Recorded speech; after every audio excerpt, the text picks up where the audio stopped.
Hello children, welcome to us education.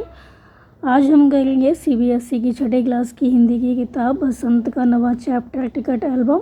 इसके हम करेंगे प्रश्नोत्तर। तो आइए देखते हैं कि आपका पहला प्रश्न क्या है। पहला प्रश्न है, एल्बम पर किसने और क्या लिखा? इसका असर क्लास के दूसरे लड़के लड़कियों पर क्या हुआ? तो आंसर होगा कि एल्बम के पहले पृष्ठ पर नागराजन के जो मामा थे उन्होंने मोती जैसे अक्षरों में लिखा था, उसको भेजा था एम नागराजन। इस एल्बम को चुराने वाला बेशर्म है। ऊपर लिखे नाम को कभी देखा है? यह एल्बम मेरा है। जब तक घास हरी है और कमल लाल, सूरज जब तक पूर्व से उगे और पश्चिम में छिपे, उस अनंत काल तक के लिए यह एल्बम मेरा है और रहेगा। तो उस अनंत काल तक के लिए ये एल्बम मेरा है, रहेगा। तो ऐसा करने से इस एल्बम को कोई चुरा नहीं सकेगा और किसी ने इसे चुराया तो वह जल्द ही पकड़ लिया जाएगा। तो इसका असर क्लास के दूसरे जो लड़के लड़कियां थे उन पर भी हुआ। तो लड़कों ने क्या किया, इसे अपने एल्बम में उतार लिया। लड़कियों ने झट कॉपियों और किताबों में इसको टीप लिया ताकि उनकी जो एल्बम है उसको कोई चुरा ना सके। आपका अगला प्रश्न है कि नागराजन के एल्बम के हिट हो जाने के बाद राजप्पा के मन की दशा क्या हुई? तो आंसर होगा, नागराजन का एल्बम जब हिट हो गया तो उसके हिट हो जाने के बाद राजप्पा का जो मन था वो परेशान हो गया। राजप्पा मन ही मन कुढ़ने लगा और अपने फालतू टिकटों के बदले नागराजन से कुछ अच्छे टिकट लेने की सोचने लगा ताकि उसका एल्बम और अच्छा हो जाए।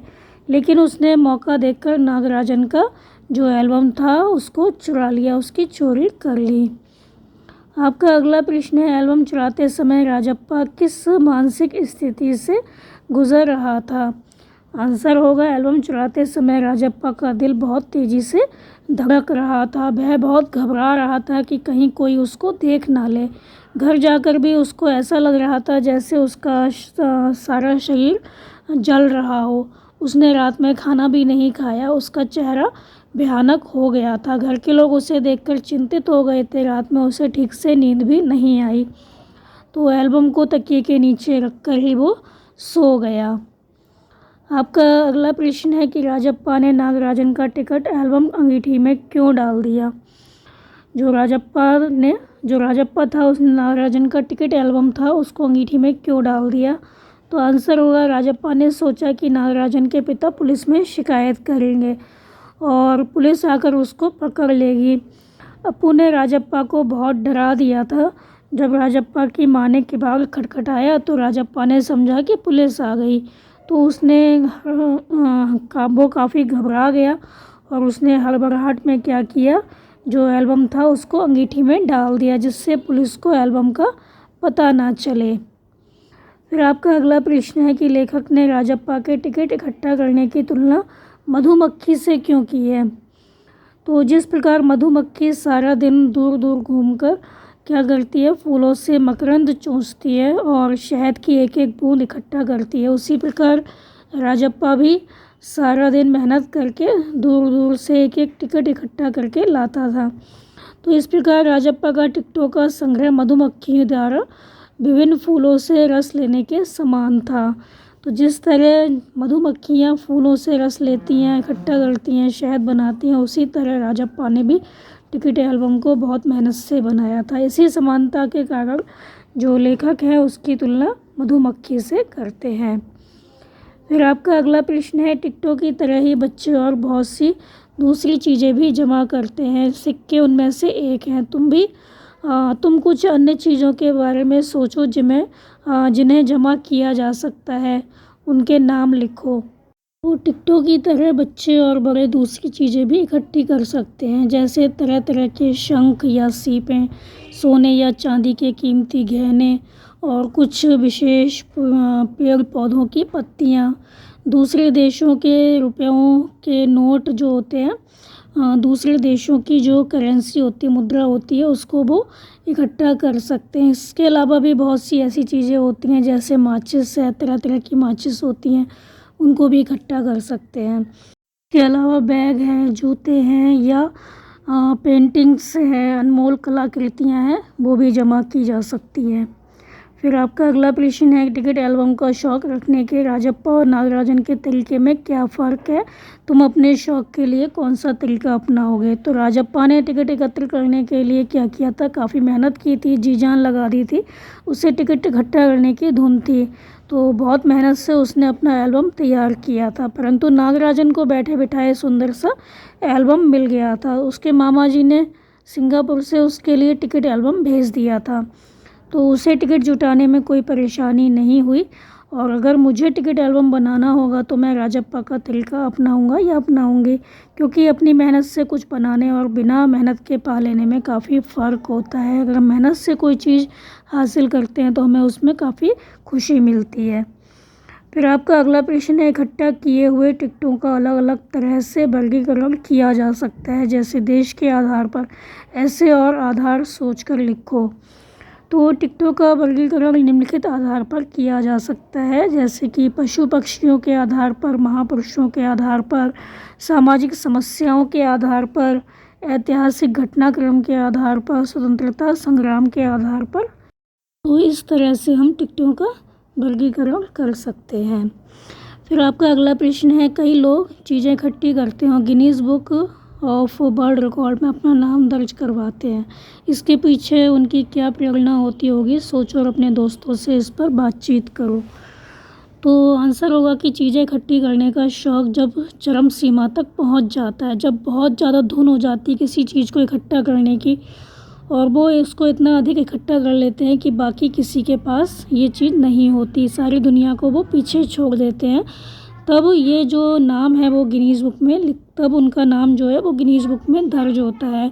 तो अक्सर लोग प्रसिद्धि पाने की लालसा में इस तरह के काम करते हैं, अनोखे काम करते हैं।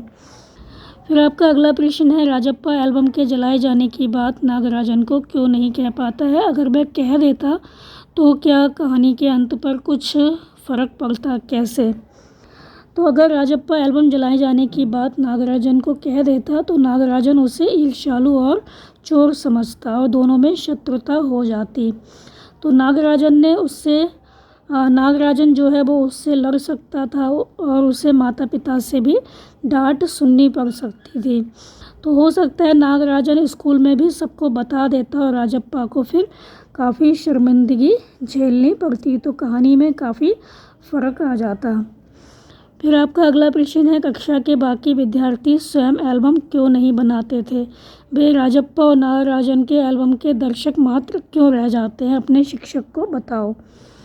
तो कक्षा में बस एक राजप्पा ही था जिसे टिकट इकट्ठा करने की काफ़ी धुन थी। वह एक एक टिकट इकट्ठा करने के लिए मित्रों के घर के कई चक्कर लगाता था, लेकिन बाकी छात्र इतना अधिक परिश्रम नहीं करना चाहते थे। इसको बनाने में काफ़ी परिश्रम, समय और रुपए खर्च करने पड़ते हैं। बाकी छात्र दूसरों के एल्बम को देखकर ही खुश हो जाते थे। तो कक्षा में राजप्पा ही एक ऐसा छात्र था जो बहुत मेहनत के साथ टिकटें जमा करता था। सभी विद्यार्थियों को नया काम करने का शौक़ नहीं होता है, वे अधिक परिश्रम नहीं करना चाहते, वे दूसरों की वस्तुओं को देखकर ही खुश हो जाते हैं। तो वो खाली क्या होता है, दर्शक मात्र बन जाते हैं, दूसरों की चीज़ें देखते हैं और खुश हो लेते हैं। आपका अगला प्रश्न है कि निम्नलिखित शब्दों को कहानी में ढूंढकर उनका अर्थ समझो। अब वो स्वयं सोचकर इनके वाक्य बनाओ। जैसे कि इसमें है घोंसना। घोंसना मतलब फंसाना। तो मेरी मम्मी ने साड़ी में रुमाल घोंस लिया, मतलब साड़ी में रुमाल फंसा लिया। जमघट कहते हैं भीड़ को। तो सांप का खेल देखने के लिए बच्चों का जमघट लग गया, बच्चों की भीड़ लग गई। टटोलना मतलब ढूंढना, खोजना। तो मैंने पूरी अलमारी टटोल ली पर वहाँ मुझे कुछ नहीं मिला। फिर है कुढ़ना, मतलब अपने आप पर गुस्सा करना। तो अपनी बुराई सुनकर वह कुढ़ने लगा। फिर है ठहाका, मतलब ज़ोर से हंसना। चुटकुला सुनकर लोग ठहाका मारकर हंस पड़े। फिर है अगुआ। अगुआ मतलब होता है आगे चलने वाला। तो गांधी जी आज़ादी दिलवाने वालों के अगुआ थे, मतलब आगे चलने वाले थे, पीछे पीछे उनके लोग चलते थे।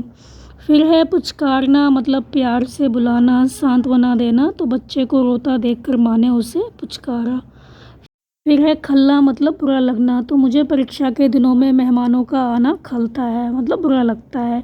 हेकड़ी मतलब अक्कड़ ज़बरदस्ती, तो 2 थप्पड़ पड़ते ही मोहन सारी हेकड़ी भूल गया, जो वो अकड़ दिखा रहा था मतलब वो भूल गया। तारीफ़ मतलब प्रशंसा, तो तारीफ़ सुनना किसको अच्छा नहीं लगता। फिर है कहानी से व्यक्तियों या वस्तुओं के लिए प्रयुक्त हुए नहीं का अर्थ देने वाले शब्दों मतलब नकारात्मक विशेषण को छांट कर लिखो और उनका उल्टा अर्थ देने वाले शब्द भी लिखो। तो नकारात्मक जो विशेषण हैं वो कौन कौन से आपके बुक में आए हैं, किस चैप्टर में आए हैं वो लिखना है। तो जैसे घमंडी, तो इसका उल्टा होता है स्वाभिमानी। फिसड्डी मतलब जो फिसड्डी है उसका होगा बढ़िया।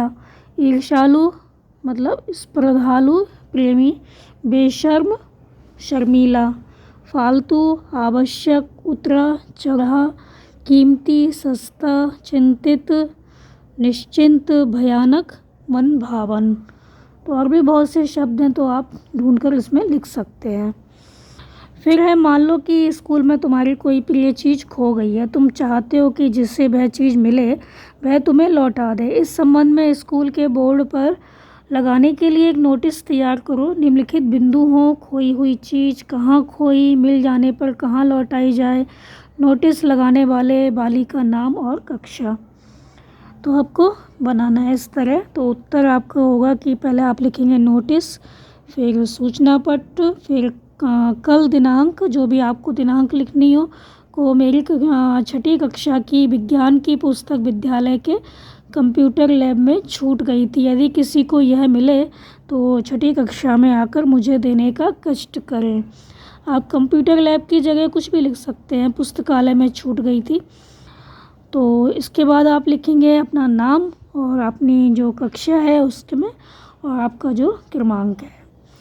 फिर आपका अगला प्रश्न है कि डाक टिकटों के बारे में और जानना चाहते हो तो नेशनल बुक ट्रस्ट नई दिल्ली से प्रकाशित पुस्तक डाक टिकटों की कहानी पढ़ो। तो ये आप अपने आप करेंगे।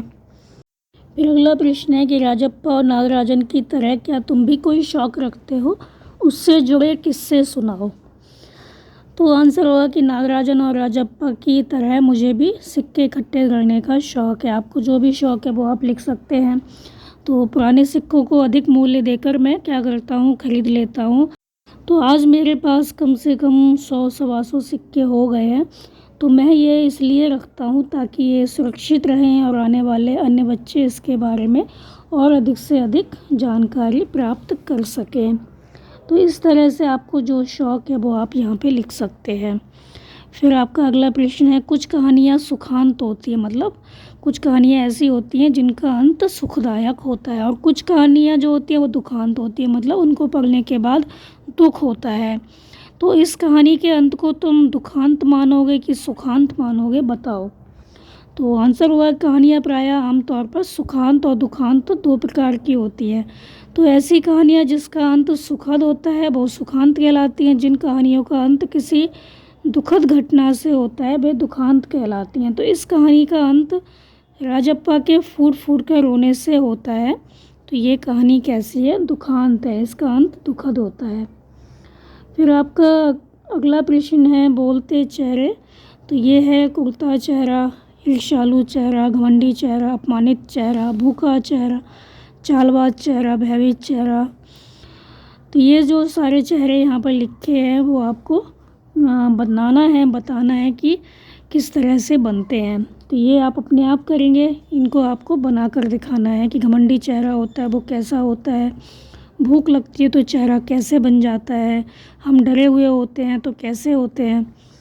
तो ये आप अपने आप करेंगे। तो ये थे आपके इस चैप्टर के प्रश्न उत्तर बच्चों, आप इनको अच्छे से समझ कर याद कर लीजिए और हमारे चैनल असाई एजुकेशन को लाइक कीजिए, सब्सक्राइब कीजिए और शेयर करना बिल्कुल मत भूला करिए। Thank you.